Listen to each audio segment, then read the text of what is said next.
Elástico Mental.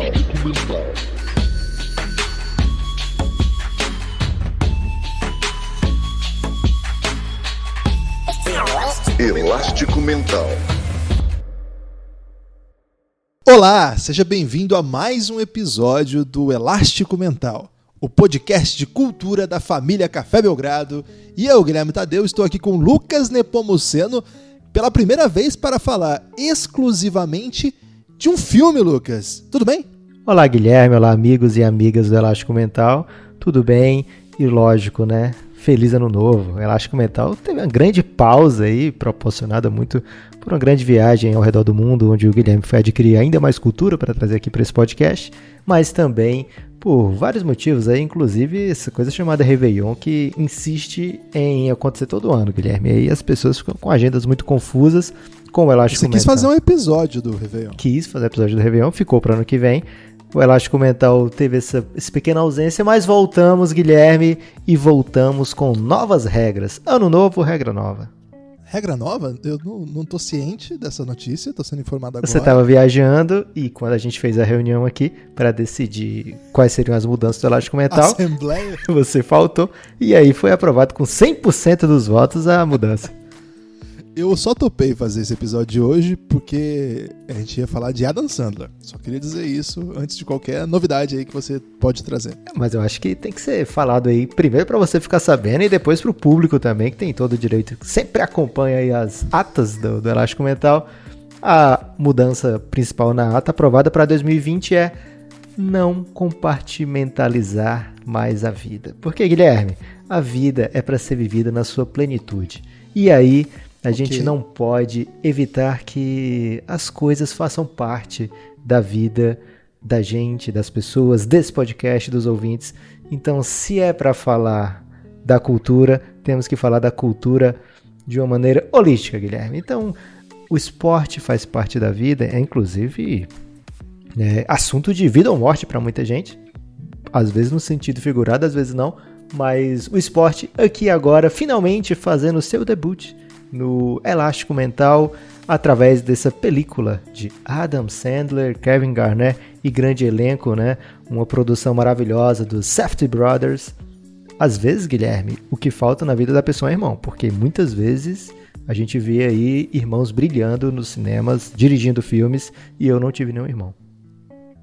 Mas você teve irmãs, Lucas, e não foram poucas. Mas eu acho que não pode fazer parceria assim com irmã. Não conheço. Até seria legal se tivesse, né? Você poderia lançar essa possibilidade, Lucas. Ok. Guilherme, Uncut Gems. É só essa a mudança? Não tem mais nenhuma? Só agora pode falar de esporte, acabou. É isso. Isso, essa é a principal. Ainda bem que eu viajei, então, porque valeu a pena perder essa reunião. Essa foi a mudança aprovada na Assembleia e pode ser que apareça durante o ano outras mudanças que eu posso ter esquecido nesse momento aqui de te contar, Guilherme. Ok, eu achei que era uma mudança, inclusive, falar exclusivamente de um filme, né? Porque até agora a gente falou em pacotes de filmes, quando são séries de vários episódios, mas a gente nunca parou exclusivamente para uma peça, né, Lucas? Até agora, até teve isso com uma outra série, mas com filme ainda não teve, não. Tivemos, de certa maneira, o episódio final do Game of Thrones, Guilherme. Tá, que foi o lançamento até do podcast, né? Pode ser. Mas não é filme. Quem gosta de filme não gosta de falar que série é filme, não. O pessoal fica meio chateado. Ok. Mas aqui a gente pode falar, porque é nosso podcast. Aqui a gente fala muitas coisas até que não deveria, Guilherme. Mas eu vou parar de falar. Ok. Resolução de ano novo. Resolução de ano novo não chega em fevereiro. E a gente tá estreando atrasado o Elástico Mental, então. Mas não tem aquele negócio cultural, e é um podcast cultural, de que no Brasil as coisas só começam depois do carnaval? Precisava avisar o pessoal do lugar que eu trabalho, Lucas, que eu já tive um monte de reunião já. Mas já deu aula? Não foi. Vou dar antes do carnaval aula também. Quantas aulas antes do carnaval? Não posso mensurar aqui, mas... Carnaval na outra semana. Vou dar aula antes do carnaval. Mas vai ter. Fica tranquilo. Guilherme, Uncut Gems, ou Joias Brutas, como foi traduzido. Temos que falar desse filme antes de pedir pro pessoal se retirar, né? Porque teve gente que ainda não assistiu o filme e a gente não quer que essas pessoas adquiram spoilers, mesmo que as pessoas queiram ouvir os spoilers nesse belo podcast. A gente prefere que as pessoas não escutem spoiler, para que, até bem acessível assistir no Brasil esse filme, porque já está disponível no Netflix. E Calando os críticos, né, que dizem que a gente tem um contrato com a Amazon porque só fala de coisas que estão na Amazon. Não temos, infelizmente. por enquanto, não por enquanto. nossa vontade. Não por nossa vontade. Por isso, para calar os críticos, estamos aqui fazendo um filme que está disponível exclusivamente, por enquanto, na Netflix. Alguns maldosos vão dizer que a gente tá arrastando uma asinha pra Netflix aí, dizendo, tá vendo? Que a gente... Podia ser nós dois, né? Mas não, ainda não. Não vou desmentir, não. Ainda não é esse o foco. Guilherme, Uncut Gems, como eu falei, já está disponível no Brasil e fora dos Estados Unidos na Netflix para todo mundo assistir. É um filme da produtora A24 ou A24. Fica mais legal assim, né? A24. Teve um bom número de pessoas de reviews positivos, né? Tá muito na boca do povo. É um filme muito bem quisto, não entrou na disputa do Oscar de maneira até polêmica e muita gente achou que tanto o filme como o Adam Sandler poderiam ter concorrido, mas não foi agraciado com essa disputa. Tudo bem, a gente não tá aqui para falar de Oscar hoje, né, Guilherme? Mas mesmo assim tem muita gente que não ouviu falar ainda e eu queria que a gente começasse esse podcast indicando por que essas pessoas que não vão ouvir o spoiler, porque são pessoas regradas e não vão nos desobedecer aqui nesse momento, eles vão poder ouvir aí pelo menos uns 15 minutos de podcast. A gente vai falar primeiro sem spoiler.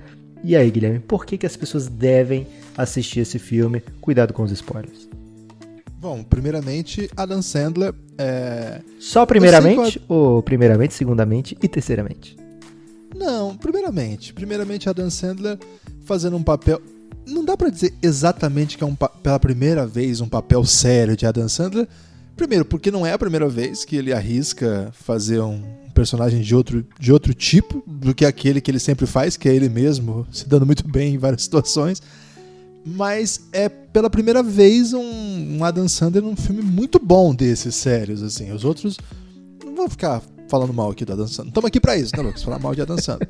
Mas, de fato... Já estivemos aqui pra isso outras vezes, mas não dessa vez. Já. Certamente não é uma carreira linear, né? É uma carreira com muitos altos e baixos e nos últimos anos com vários baixos, assim. Então essa retomada é meio gloriosa, né? Já ganhou prêmio por esse filme. Não os maiores, mas até prêmio independente, né? Um prêmio cult aí pro Adam Sandler. Acho que é um baita momento da carreira dele. Só que, de fato, o Adam Sandler, embora faça um papel muito legal, ele não é o cara que carrega o filme nas costas, não. O filme se sustenta muito, muito bem. É um filme muito bem feito, assim. É um filme que tem um ritmo excelente, né, Lucas? Acho que primeiramente vem o Adam Sandler porque é uma espécie de... o chamariz, né? Ele é o papel... Não é papel título porque eu não tenho o nome dele, mas é ao redor dele que tudo acontece. Mas, assim, pra mim, a grande notícia desse filme é o ritmo. Ele é um ritmo... Cara, ele te cansa, mas não pelos motivos... Geralmente a gente tem a ideia de filme cansativo. Titanic.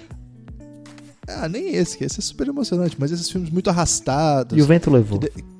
Pode ser, mas aí tem uma questão do tempo. Na época o pessoal não achou cansativo, Lucas. Eu tô falando mais desses filmes que nos impõem um ritmo diferente daquele da nossa própria vida. Esse é o contrário. Esse é acelerado num nível que você fica meio assim, ofegante assistindo, que acontece tanta coisa o tempo todo, nunca para. É uma insanidade, assim. Você tem que ficar, opa, o que aconteceu aqui e aquilo ali, e às vezes você fica meio assustado de tanta coisa que vai acontecendo ao mesmo tempo, assim. É uma grande notícia, assim. Eu não conhecia os Brothers, os Safdie Brothers. Parece, depois que eu assisti o filme, fui ler a respeito, tem recebido muitos padrinhos aí, famosos, né? Do nível de Scorsese, por exemplo. Então... essa talvez seja aquele argumento, esse pode ser o argumento que mais pode seduzir aí o pessoal que ainda não... vou perder tempo aqui vendo um filme do Adam Sandler que ele faz um papel sério, não é bem o que eu tô buscando. Confesso que eu só assisti esse filme porque o Lucas me obrigou, não tava na minha lista de prioridades. Inclusive eu tuitei pelo Elástico Mental dizendo que o episódio ia ser sobre o filme e o Guilherme não tinha nem visto ainda. Obrigando, de verdade. Essa tática que você desenvolveu é nova. Saiu na votação, foi permitido fazer esse tipo de coisa. Teve isso também? Então, eu partiria daqui, Lucas, antes de passar pra você. Adam Sandler e o ritmo ensandecido dos Safdie Brothers. Também concordo, Guilherme. Queria falar do ritmo também do filme, mas eu vou deixar pra falar na parte com spoilers, né? Que é pra poder falar da minha experiência assistindo esse filme. Mas eu queria falar também aqui, esse filme me fez querer coisas como, por exemplo, a Camis, que é um ouvinte nossa, a Camila Mamed, né? Ela fez uma thread logo depois que assistiu o filme, falando que, poxa, esse filme me fez querer saber mais sobre ele, né? Saber, é o tipo de filme que faz você ficar ligado, assim, e querer saber mais. Então, é uma thread que eu aconselho as pessoas a acompanharem, é bem curtinha, não é aquelas threads muito cansativas, Guilherme, tipo Titanic, Ô Lucas, o pessoal tá fazendo thread agora de ficção, misturando histórias de sobrenatural aí com realidade, e isso aí deixa as pessoas um pouco ansiosas e cansadas também. Queria fazer essa denúncia aqui. Teve uma thread que eu vi, era até espanhola, se eu não me engano, já faz um tempinho isso aí, Eu vi que era uma descoberta de um crime, né? O cara descobrindo o crime na madrugada. Foi demais essa thread, tenho que falar isso. Confessar, às vezes a pessoa tem vergonha de confessar que gostou da thread, né? Porque normalmente não é pra gostar, não. Mas nesse caso do crime espanhol e da Camis também, bem legais.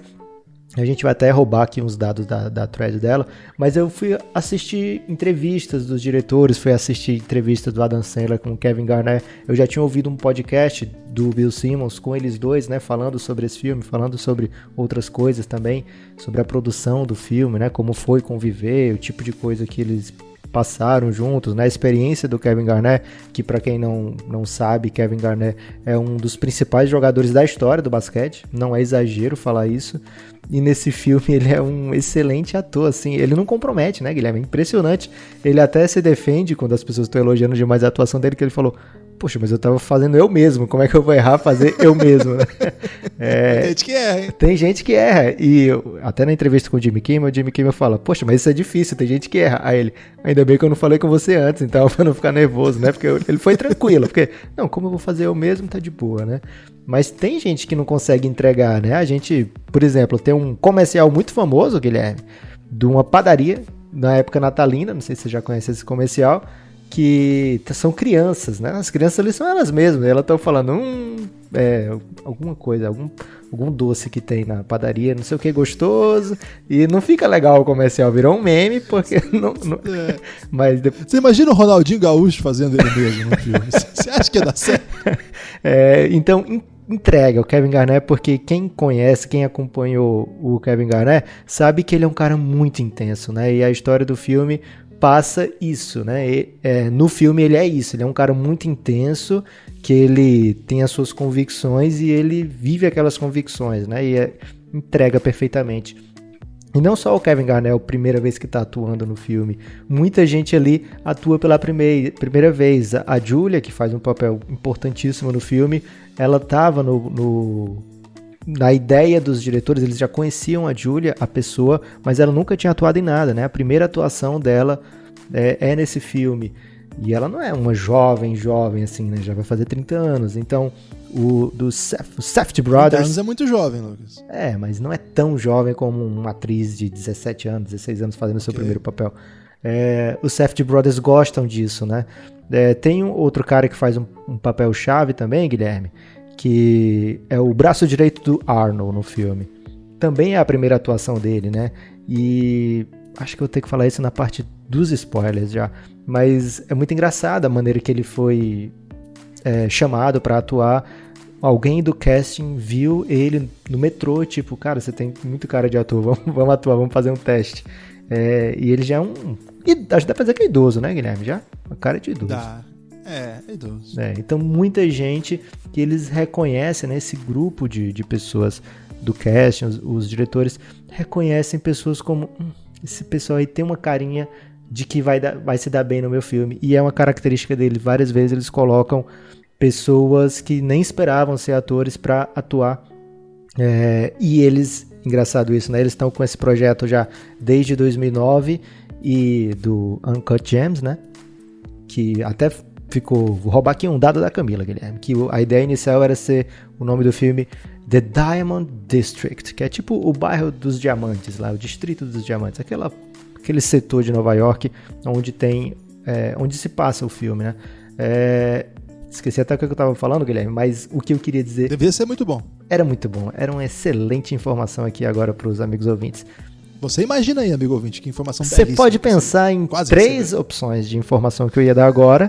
A que você gostar mais era exatamente a informação que eu ia dar. Exatamente. Mas pra finalizar, que tá chegando perto dos 15 minutos aí, que a pessoa que não assistiu o filme tem direito de ouvir esse podcast, a atuação, aliás, a direção dos Safdie Brothers é realmente algo que não vai passar incólume, né? Você vai assistir esse filme e vai falar, caramba, que ideia doida, né? Que legal.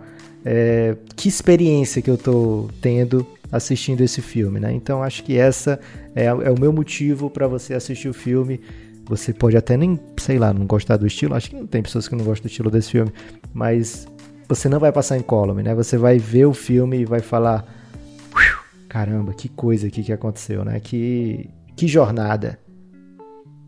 Podemos ir agora para a parte dos spoilers? Vamos lá então, você que não assistiu ainda, assista e volte a partir de agora. Se você não tem Netflix, pega o do seu primo, aí seu primo provavelmente tem. Isso é fácil, né? E vem com a gente então. Lucas, o primeiro ponto antes de entrar propriamente no filme, acho que aí o pessoal que ainda não deu pause vai ouvir, né? Porque de repente, Lucas, o cara tá lavando louça, tá com a mão suja, não quer... Às vezes a pessoa tá lavando louça, você manda ele dar pause, ele vai aí molhar o celular e depois tem que deixar no arroz. Isso já aconteceu com muita gente, inclusive comigo. Tentando dar pause aí pra não tomar Mas um hoje em spoiler dia, do podcast. quase todo celular já tem resistência à água, Guilherme, pensando justamente nas pessoas que lavam a louça. Durante o podcast, sobretudo aqueles que os caras mandam dar pause. Mas enquanto a pessoa procura aí o botão de pause, às vezes tá longe, é Bluetooth, né, o fone. Lucas, é muito louco como os irmãos são absolutamente diferentes um do outro. Eu fiquei muito chocado na hora que eles apareceram juntos, é o Josh e o Benny. O Josh tem uma barba meio hipster, assim, um cabelo meio hipster. 100% hipster. Um visual totalmente underground, assim. E o irmão, o Benny, cara, ele é um super almofadinho, assim, ele poderia ser A barba do Josh, ele... certeza que ele tem muito trabalho pra deixar tão desarrumada. Tem, aquilo lá. E o cabelo, cara. O cabelo dele é uma poesia da desarrumação, né? Enquanto o irmão, ele poderia ser um investidor, assim, de Wall Street, Lucas. Assim, ele usa pullover, cara. De tão coxinha que ele parece, assim. Muito louco. E o que é muito louco também, Lucas, eles sequer têm Wikipédias separadas, né? Você vai procurar a Wikipédia deles... junto, Josh e Benny. Safdie Isso aí dá Brothers. problema. Não dá problema isso não? Acho que não, Guilherme, porque eles trabalham em conjunto, né? Mas então por que eles são tão diferentes? Assim? Mas isso aí é das pessoas, Guilherme. Você tem que assistir a Mika, que é um desenho aí para faixa etária de 4 a 6 anos. Se você ainda não tem filho, então você provavelmente não viu ainda. Mas na Mika tem um episódio que tem 2 irmãs gêmeas e a Mika fica muito confusa, né? Porque a Mika tem só 4 anos. Como é que tem 2 pessoas iguais? E aí, conversando com a ajuda dos seus amigos imaginários, ela descobre que, na verdade, os amigos não são imaginários, são coisas, tá dando spoiler? são coisas do quarto dela. Por exemplo, a lâmpada vira uma amiga, que é a abelhuda. A poltrona é o Javô. Sempre num episódio, um deles ajuda uma Mika. E aí ela descobre que, na verdade, elas são iguais por fora e diferentes por dentro. Uma gosta de vermelho, outra gosta de amarelo, coisas desse tipo. Eu parei de prestar atenção na 10ª palavra da explicação. Estava errado, Guilherme, porque Mika é desenho brasileiro, hein? Passa onde? Passa no Netflix e no YouTube. Agora a gente vai ser acusado de Netflixismo. Guilherme, uma coisa que já dá pra considerar o spoiler, né? O personagem principal, o Howard Hartner, cara, como é que as pessoas conseguem conviver com ele? E no filme, ele é bem quisto, né? Assim, a galera gosta dele. ele vai passando na rua, as pessoas, ei, Howard, beleza, cara? Então, mas ele é um cara puta filho da puta, que, poxa vida, engana quase todo mundo que convive com ele, e quem ele não engana, ele vai enganar ainda no futuro, ele não liga pros funcionários dele, ele é um cara meio terrível, né? E aí a esposa dele acaba dizendo isso lá na frente, né? A esposa com quem ele teve 3 filhos acaba dizendo lá na frente que, poxa, você acha que você é a pessoa que eu mais odeio, não quero... Ela não queria bater nele, Guilherme, que era pra não ter que encostar nele. Cara, e você assistindo o filme... muito caótico, né? Você assistindo o filme, você fica torcendo por ele. Por quê? Que ele é o Adam Sandler que consegue isso? Não sei bem. Eu acho que de fato não tem nenhum traço de bondade ali, né, no horizonte, assim, é diferente. É comum a gente ver personagens meio anti-heróis e tal, mas a gente fica procurando, assim, algum motivo, né, alguma coisa. E tem até isso, eu vi uma entrevista dos irmãos, dos Safdie Brothers, chamando atenção para um ponto, que quando a grande propriedade da pedra lá que eles encontram, é que quando você toca a pedra, você maximiza aquilo que você tem. Então o Garnet era um cara muito, muito obstinado, muito enraivecido, capaz de fazer qualquer coisa por vencer. Então ele pegou aquilo, ele era capaz de ver por dentro da pedra ele mesmo, né? Então ele via mais forte ainda o que ele era. E o Garnet, quando tem a pedra, tem tipo uma experiência, assim. E até o filme tem um pouco disso, né? Começa numa colonoscopia, tem essas entradas, termina assim também. Termina assim com a colonoscopia. Quem ficou assistindo ficou confuso. Quem ficou e não assistiu tá muito confuso agora, Guilherme. Não, mas termina com essa... Você vai por dentro de uma imagem, vai e segue eternamente entrando, né? Nessa experiência. E quando o Howard pega a pedra, não acontece nada. Ele não vê porque ele não acredita em nada, né? Ele não tem nenhuma moral, nenhuma busca, o que parece ser alguém que vive muito louco, né? Não é alguém que programa pra se dar bem, é alguém que fica no limite, se submete a alguns riscos que você tem certeza que vai dar errado e, cara, ao longo do filme quase nada dá errado, né? Isso que é muito louco. Ele faz todo tipo de mutreta possível. Como assim quase nada dá errado, Guilherme? Quase tudo dá errado. Não, calma, no final. Mas assim, as coisas vão meio que se acertando de alguma maneira, Como? né? A gente não viu o mesmo filme, então, porque a aposta que ia dar certo, ele se fudeu, porque o cara pegou o dinheiro antes, e ele foi parar no porta-malas do carro, no meio da peça da filha. Que parte? Não, mas assim, a aposta dá certo. Você traz uma pedra da Etiópia, chega até ele. Ok. Ele vai lá, ele vai até ele penhora um anel do Kevin Garnett. Imagina isso, velho. O cara pegou o anel do Kevin Garnett de campeão. E ele perde o prazo, tá ligado? De pegar de volta. Ele tem que dar o dele do Knicks no troco, que ele tinha um do Knicks. E aí, mas ele consegue, assim, de modo. E assim, no processo todo, ele ainda consegue. Ele vai lá pro leilão. Aquilo é uma presepada maravilhosa. Ele manda ele leva alguém pra equiparar ali, vamos dizer assim, né? E, cara, mesmo assim dá errado. Mas depois dá certo também. Então, assim, é uma vida caótica que aparentemente é bem sucedida. A casa dele é maravilhosa. A casa paralela dele também é maravilhosa. Ele tem uma joalheria no Diamond District. Então, assim, é uma vida super caótica, mas que aparentemente tem um rumo. É isso que eu quis dizer. Eu fico sempre indignado, Guilherme, com as oportunidades que os tradutores brasileiros, né, as pessoas que legendam, sempre perdem, que é uma oportunidade que os jornalistas esportivos jamais perdem, né? Que é a chance de converter os dólares para reais, né? O tanto de vezes que eles falam nesse filme, isso aí 150 mil dólares, sei lá, 400 mil dólares. E você imagina, Guilherme, a pedra valendo 5 milhões de reais, né, na cabeça dele, e ao invés disso teve uma cotação de 800 mil reais.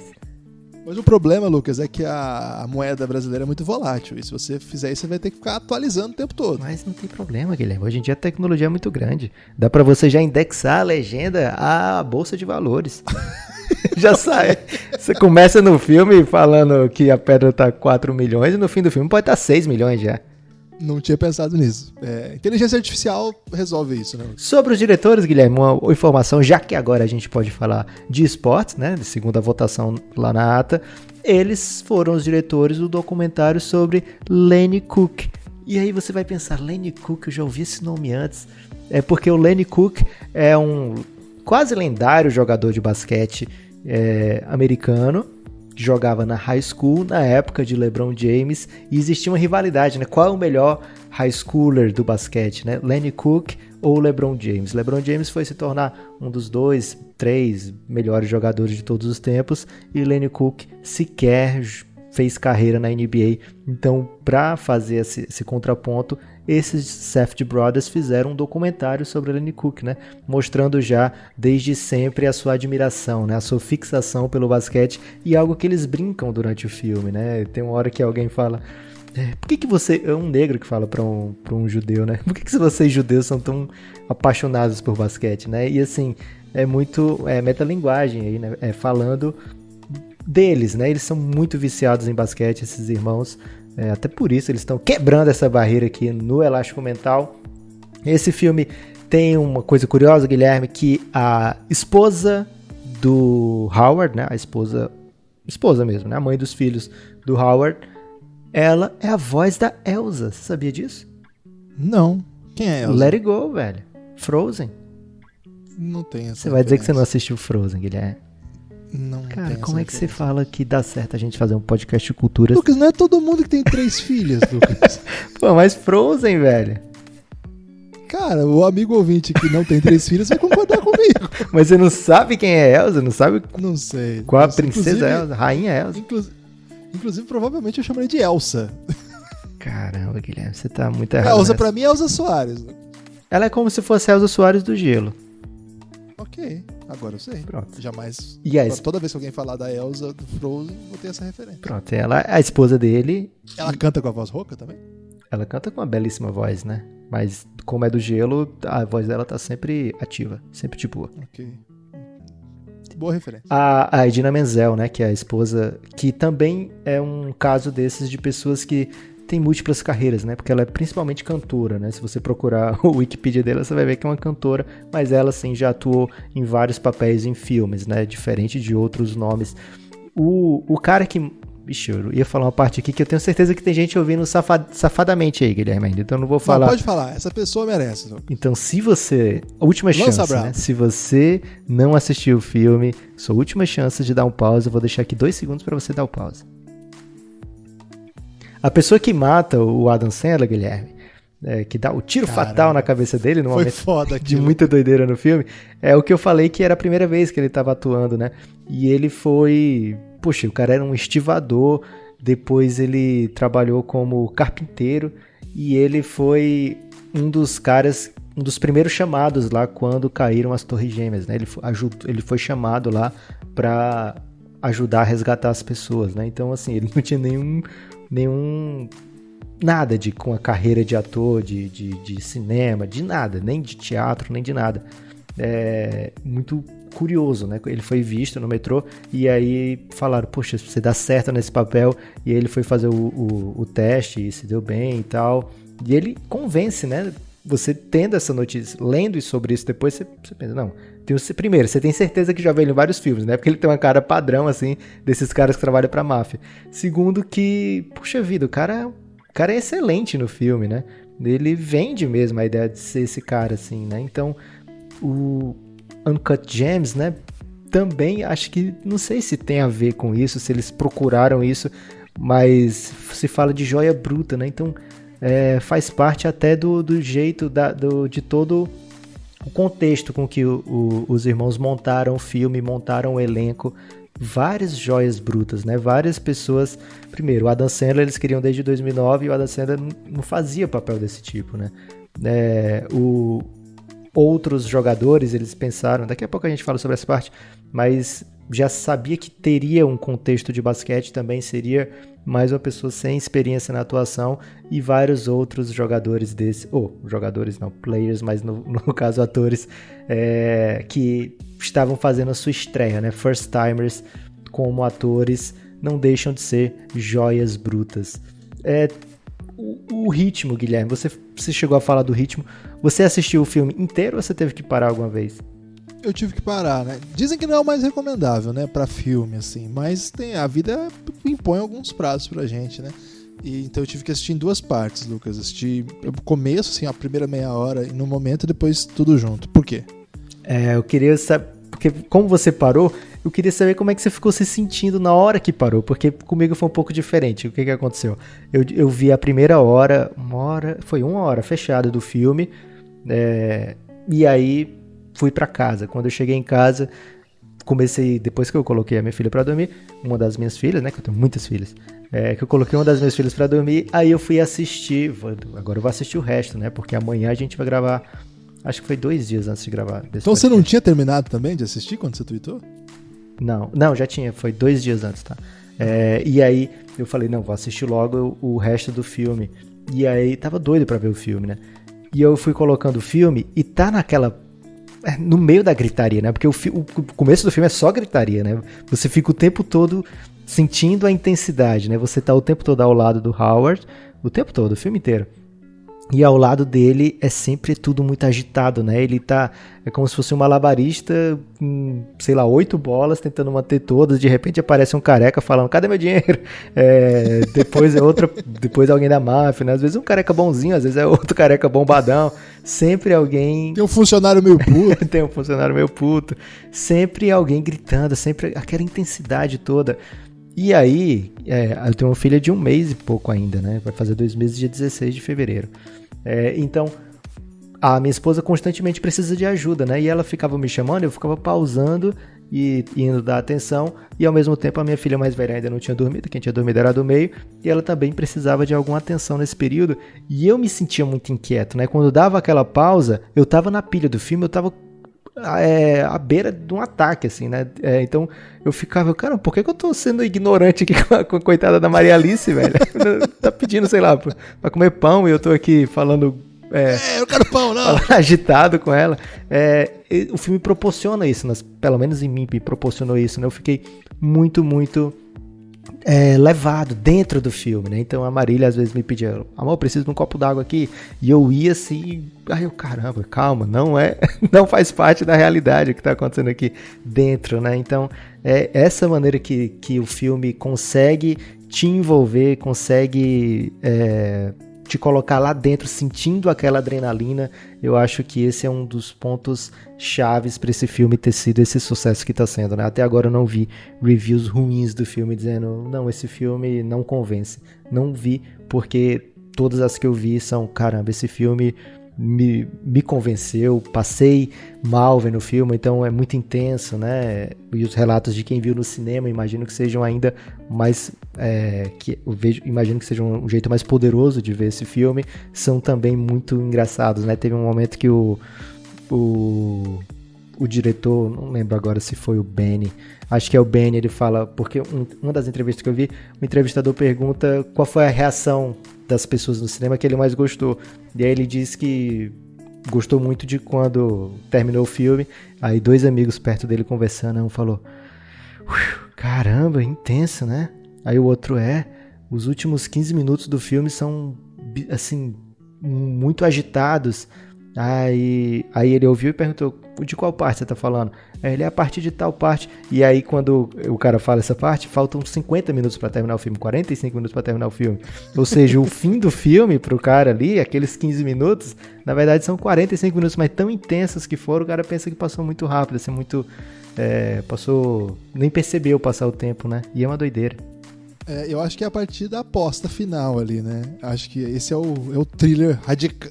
Dentro da correria toda que é o filme, e ainda tem essas estratégias de câmeras que se movem, né? Aquela coisa que deixa a gente meio nauseado também, não tem que falar isso aqui. Acho que foi parte disso também a experiência, né? De deixar mais acelerado ainda. E é um filme de Nova York, mas que não apela, assim, para as coisas mais comuns de filmes de Nova York, assim, né? Você não vai ver Times Square, você não vai ver aquelas grandes cenas de arranha-céu, você vai até ver que você está em Nova York. A cidade é um protagonista do filme, porque, enfim, é de um bairro de Nova York, seria até o nome do filme, como você trouxe aí da thread da Camila. O tempo todo tem essa dualidade, né, de ele ser torcedor do Knicks e tá torcendo pro Celtics por conta das apostas que faz. Tem a questão também dele de pontuar onde você tá, né? Tá sempre assim, nós temos que ir agora até a Filadélfia, são 2 horas daqui. Então Nova York é muito presente no filme, mas é presente de outro jeito. Eu acho que é um ritmo, não conheço Nova York, mas o tom que se dá me parece ser um ritmo meio nova-iorquino, assim, por isso que me parece ser um filme bem próprio mesmo, uma homenagem esquisita pra Nova York, né? E eu acho que esse thriller radical, assim, o filme é muito rápido, mas esses, entre aspas, 15 minutos finais aí se dão naquele momento da aposta, né? A aposta final, ele faz várias apostas, mas a aposta em que ele pega a grana da pedra e aposta tudo num... Cara, a maior doideira pra mim é a primeira aposta, ele aposta no jump ball. É inacreditável aquilo. Mas apostando justamente como o Kevin Garnett estava se sentindo, né? Assim, em posse da pedra, se sentindo imbatível. Vou ganhar tudo, vou ganhar o jump ball, vou ganhar os rebotes, vou ganhar os pontos. Então tem esse viés, né? Por que ele apostou naquele jump ball também é significativo.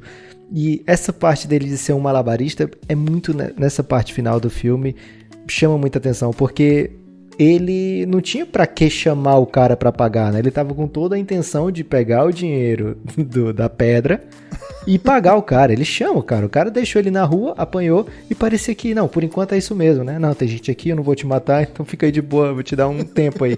E ele não tinha pra que chamar o cara, mas aí ele chama o cara, não, vou te pagar e tal. E aí do nada ele quer saber, velho. Quer saber? Eu acho que eu vou apostar tudo aqui. E aí ele tem aquela conversa com o Kevin Garnett, né? O Kevin Garnett entrega naquela hora realmente a sua atuação, uma parte crucial do filme, porque o Kevin Garnett quer saber quanto é que foi a pedra. Eu tenho certeza que ele não pagou 100 mil, Guilherme. Não tem eu acho que ele pagou 100 mil. Uns 10 mil mais o frete aí pra galera. Mais o peixe, né? Que ela vai dentro do peixe. Não, 10 mil mais o peixe e o frete fica por conta o resto. E a primeira cena do filme, ela dá a pista nesse sentido, né? Porque a gente começa o filme, uma cena na Etiópia, em que acontece uma revolta ali dos trabalhadores da mina, e alguns trabalhadores encontram essa pedra e meio que pegam pra eles, assim, dão uma escapada. Daí que vem essa pedra. Essa pedra não é do mercado comum. Tanto que ela chega via a boca de um peixe. Que é maravilhoso também. Então, eu tô contigo nessa. Na menor possibilidade de ele ter pago 100 mil. E aí o Kevin Garnett fala, poxa, você tava querendo explorar os caras, né? 100 mil você você pagou por uma pedra que você achou que ia vender por 1 milhão, né?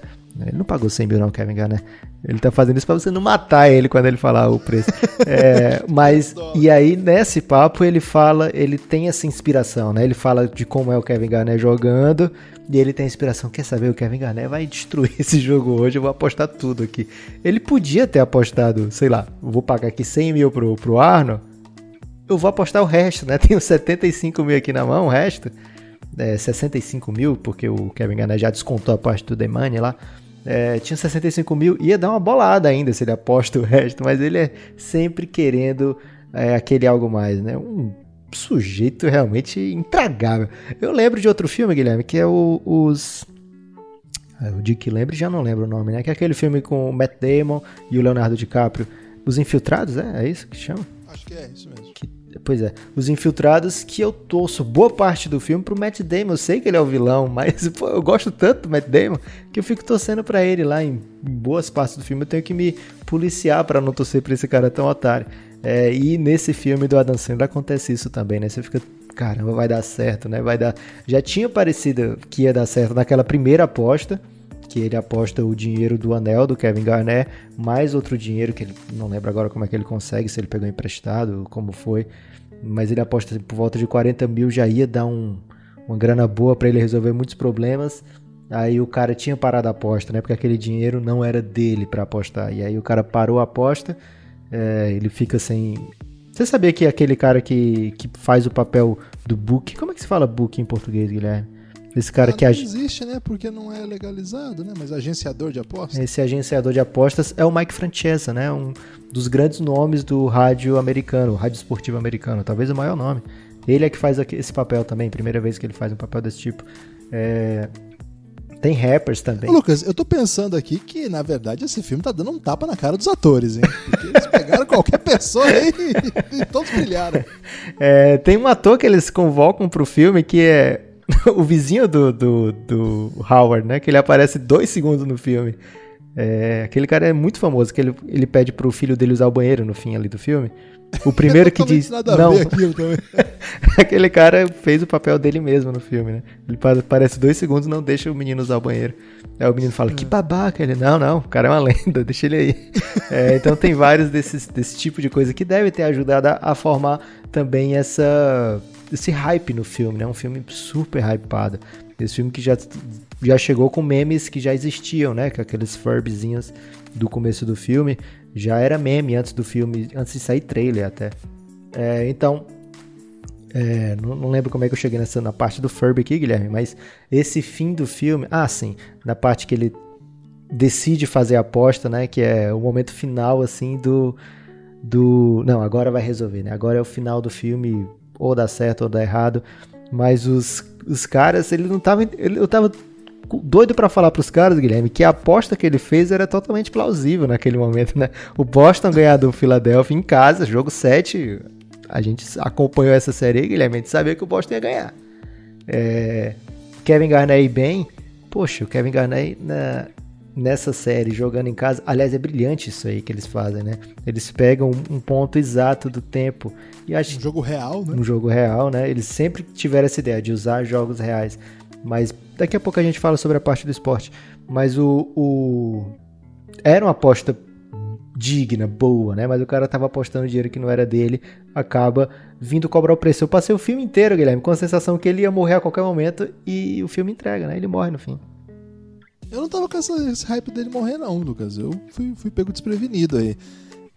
Eu acho que a aposta mais doideira mesmo é o jump ball, pra mim, assim, pra quem não é do basquete, assim, apostar o jump ball é doideira, seja lá o que for, seja a confiança que ele tivesse no Garnett. É assim, o cara joga a bola pra cima, quem jogar a bola e jogar pro seu lado... Os mais altos de cada time pulam no começo do jogo, né? Pra tentar pegar a bola. E realmente... Mas não é uma ciência exata, assim. O juiz pode jogar um pouquinho pro lado, acontece o tempo todo. Isso, assim. A hora que eu vi que essa é uma aposta, eu falei, minha... E é muito louco que na hora que dá certo o jump ball, ele olha pros caras que estão lá presos na gaiolinha lá, que não é bem uma gaiola, né? É entre a porta e a outra porta. E ele olha pros caras assim, rapaz, se eu tivesse perdido essa, acabava tudo. Tava fodido. É muito bom. E é o próprio jeito que ele faz a aposta também, né? Ele manda a Júlia, que ele já tinha desistido da Júlia, né? Tipo, tinha acabado a relação, mandou ela sair de casa, tudo. Aí ele fala pra ela, vai em tal lugar lá que eu vou te jogar, pega a sacola de dinheiro, passa pela janela, freta um helicóptero pra ela, já manda. Cara, é muito doideira. É uma sequência loucaça, assim, do filme. E isso é uma coisa interessante, assim, porque eu sabia o que tinha acontecido no jogo. Eu sabia que... Chega em dado momento que a única resposta que vai faltar é se quem ganhou perde. E eu sabia o resultado do jogo.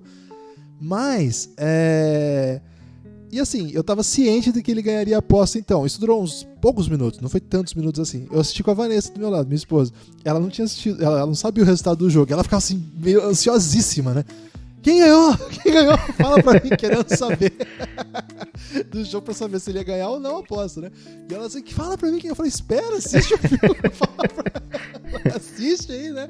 E, na real, assim, você saber o que vai acontecer, pelo menos naqueles minutos, ele é uma expectativa imediatamente suspensa pelo que acontece depois. Então você saber o que aconteceria não tem a menor diferença, porque ele fica super feliz, comemora assim por uns 10 segundos e imediatamente toma um tiro na cabeça.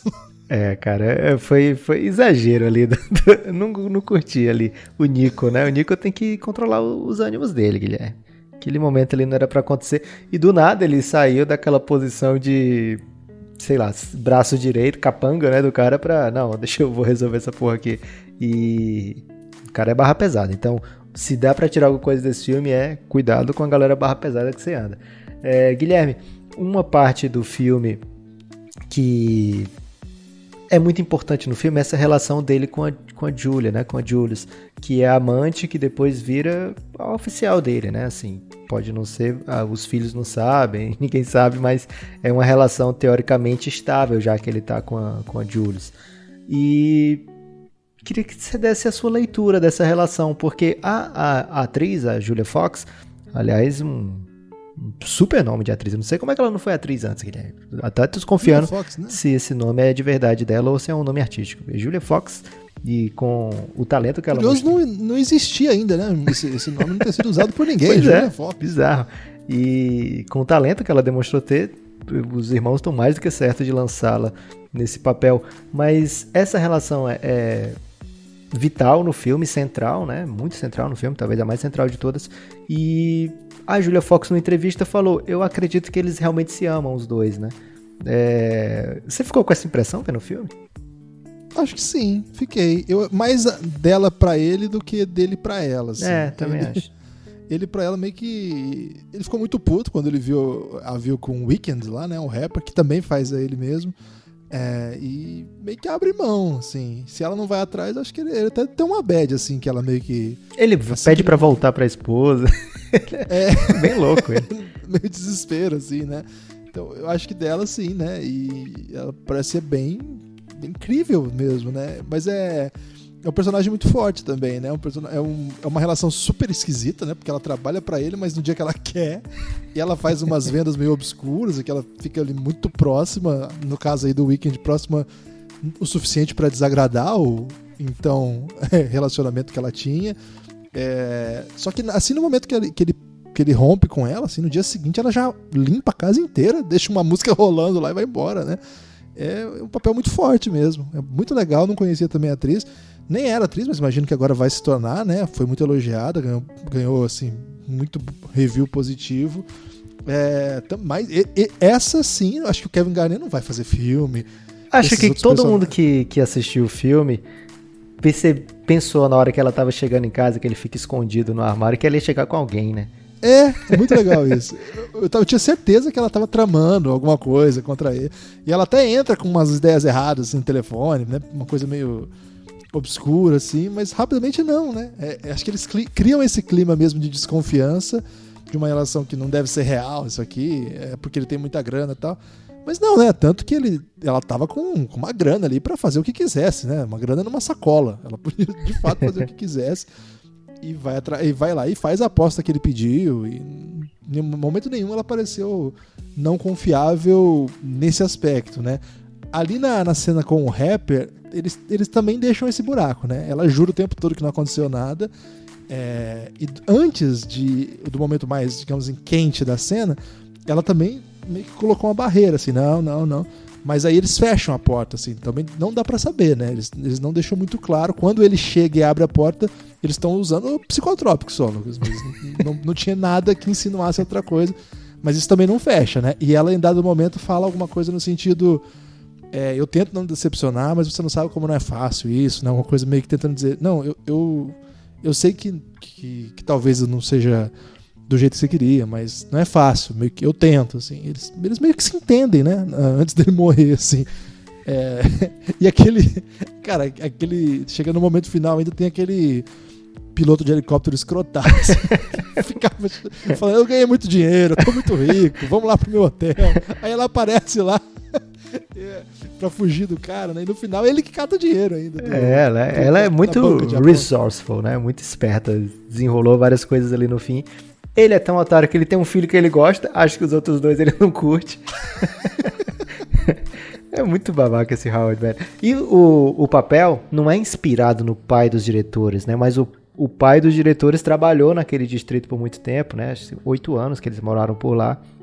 Então, pra eles é muito caro aquele lugar, né? Assim, muito da vida deles, né? Então, tem muito deles nesse filme, assim, da alma deles. É um filme que eles tiveram 160 scripts, Guilherme, pra esse filme. Foi reescrito 160 vezes.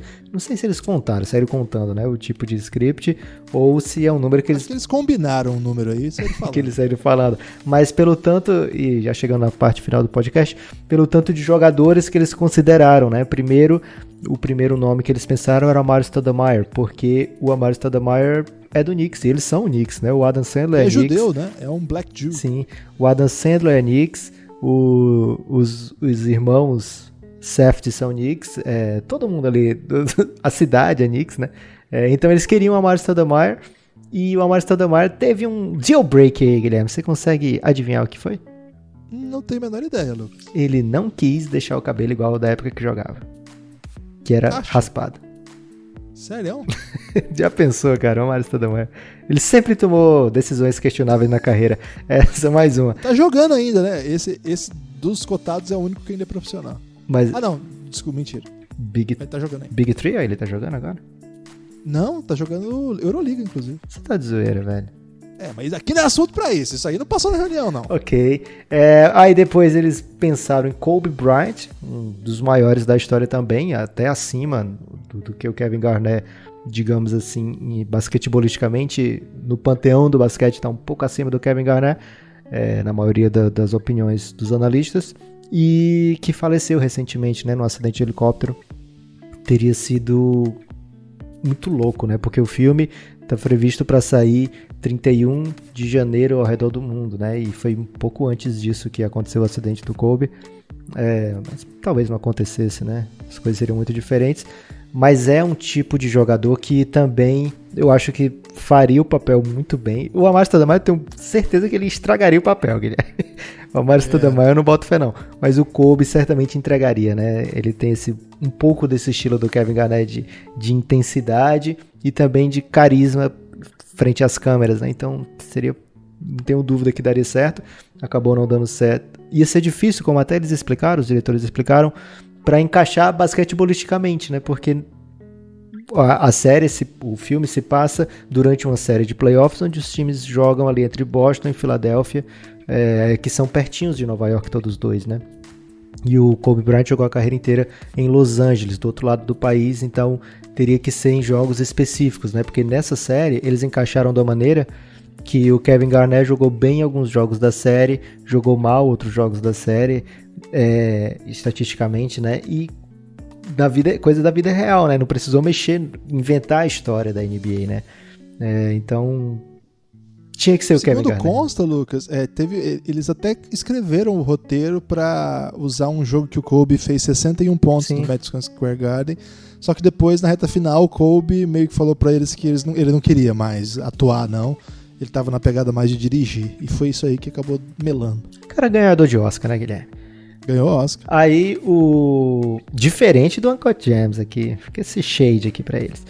Aí o outro jogador que foi cotado, Joel Embiid, camaronês, né? Teria um jogador que chegou recentemente à liga, recentemente, nos últimos 7 anos,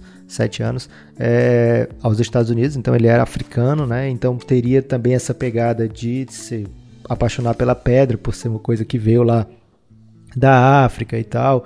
Ele joga na Filadélfia, né? Acabou não dando certo também por outros motivos, mas a agente dele entrou no filme, Guilherme. Ela aparece no filme, né? A agente do Embiid foi a agente do Kevin Garnett no filme. E aí... Na thread da Camila também. E aí chegou, então, Kevin Garnett. E é engraçado, né? Porque pra quem tem esse background do basquete, encaixou perfeitamente, encaixou tudo. Você não consegue pensar em outros nomes... Por exemplo, consegue, mas outros nomes não dariam tão certo, né? Você pode pensar em, sei lá, Charles Barkley, qualquer pessoa. Charles Barkley não dá porque ele ficou muito diferente do que quando ele jogava, né?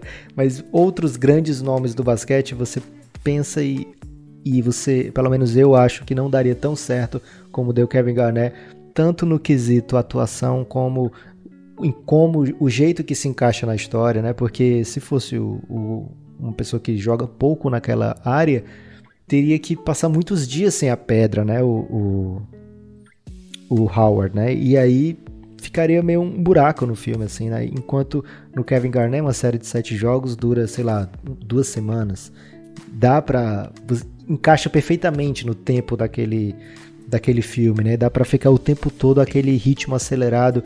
Acho que foram 10 anos pra terminar esse filme, 11 anos pra terminar esse filme, pra lançar. Acabou encaixando tudo perfeitamente, né? O Adam Sandler tinha recusado o papel, anos depois ele aceita o papel, Kevin Garnett aparece na hora certa, esses atores que eles vão conhecendo ao longo do caminho vão aparecendo, acabou sendo uma experiência, realmente esse filme é uma experiência. Eu concordo, eu acho que deu uma... Eu confesso assim que eu vi gente falando a respeito, mas eu tava com uma lista de filmes assim na frente, e documentários também. Queria até recomendar aqui, Lucas. Pode recomendar ou não? Claro que pode, Guilherme. Aqui é um podcast cultural, só não pode recomendar pra assistir NBA. Ok. O Indústria Americana, que também tá no Netflix, hein? Hoje eu tô mandando muitas palavras doces aqui pra Netflix. Que curiosamente até venceu o filme brasileiro lá na disputa pelo Oscar.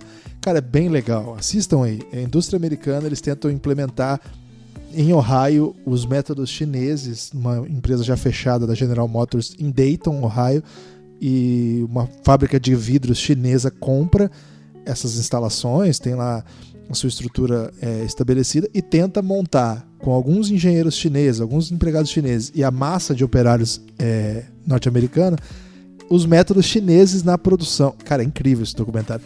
E entre outras coisas, então eu tava meio assim, com várias séries atrasadas e tal. E a hora que apareceu esse filme, o Netflix faz quando você abre o Netflix já aparece as sugestões. E esse tava com bastante hype, né? Eles botaram na capa, assim. E eu fui pulando, sabe, Lucas? Não tava dando muita moral, não. Mas ao terminar esse filme, há pouco, algumas horas, fiquei bastante feliz de ter me metido nessa e já tô sugerindo pra todo mundo agora nesse. Então, devo dizer aí que uma rara ocasião que você tinha razão. Pra terminar, Guilherme, eu tenho aqui um destaque final, que é um top 10 desse filme, né? Esse filme entrou, aliás... Top 10? Não é um top 10 do filme, desculpa. Esse filme entrou num top 10 entre todos os filmes de Hollywood. Ele tem um marcante top 10 que acho que tudo a ver com a NBA esse negócio de top 10, né? Então, que bom que ele conseguiu entrar no top 10. É um dos 10 filmes, na verdade é sétima colocação. Tá no top 10 dos filmes que tem mais vezes o palavrão fuck e suas variações. Na história do cinema, 408 vezes no filme. Fuck, ou fucking alguma coisa, fuck you. Todo tipo de fuck nesse filme tem 408 vezes, Guilherme. Essa informação aí eu não tava pronto não, Lucas.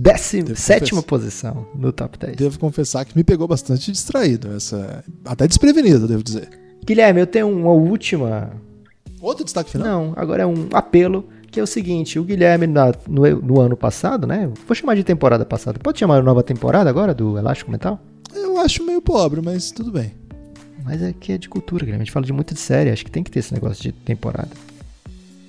Tá bom, então. Mas aí a gente vai usar o termo temporada, que é claramente do hemisfério norte, e vai contar a temporada a partir de janeiro de 2020?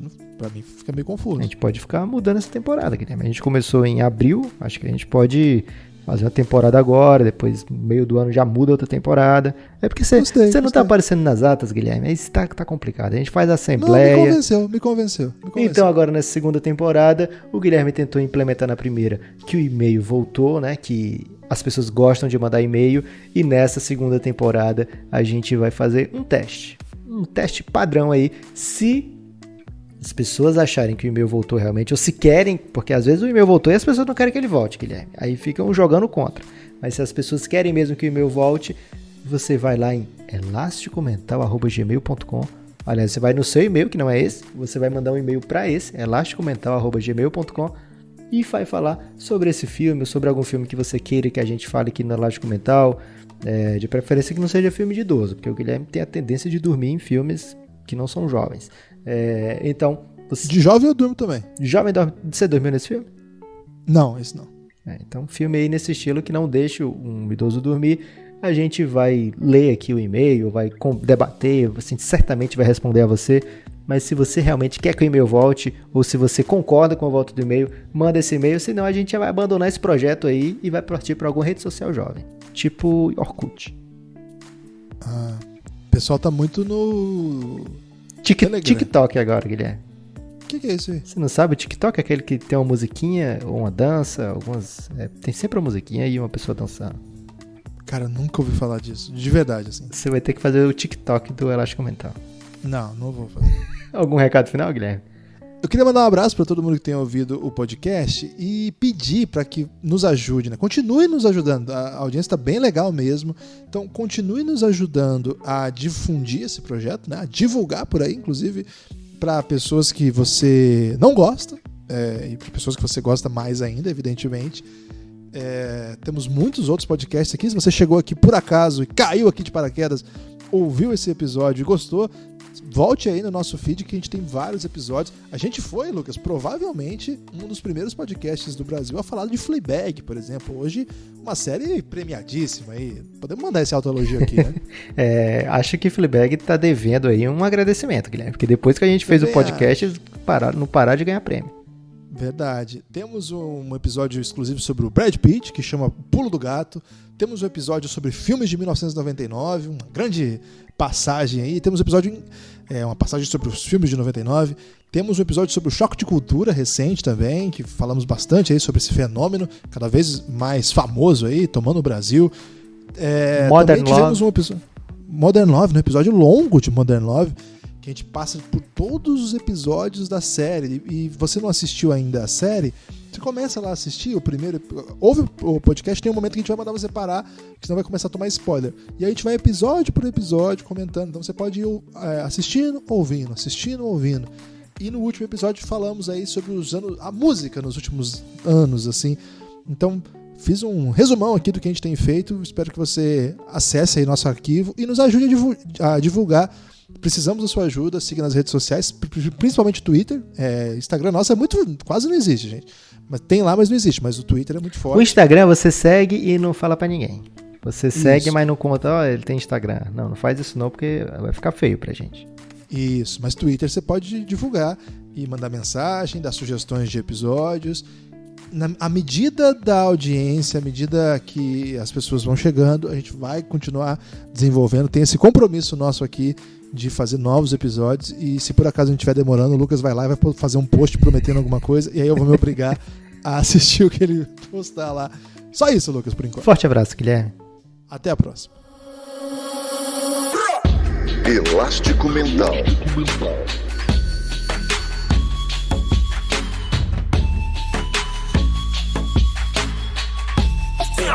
Elástico Mental.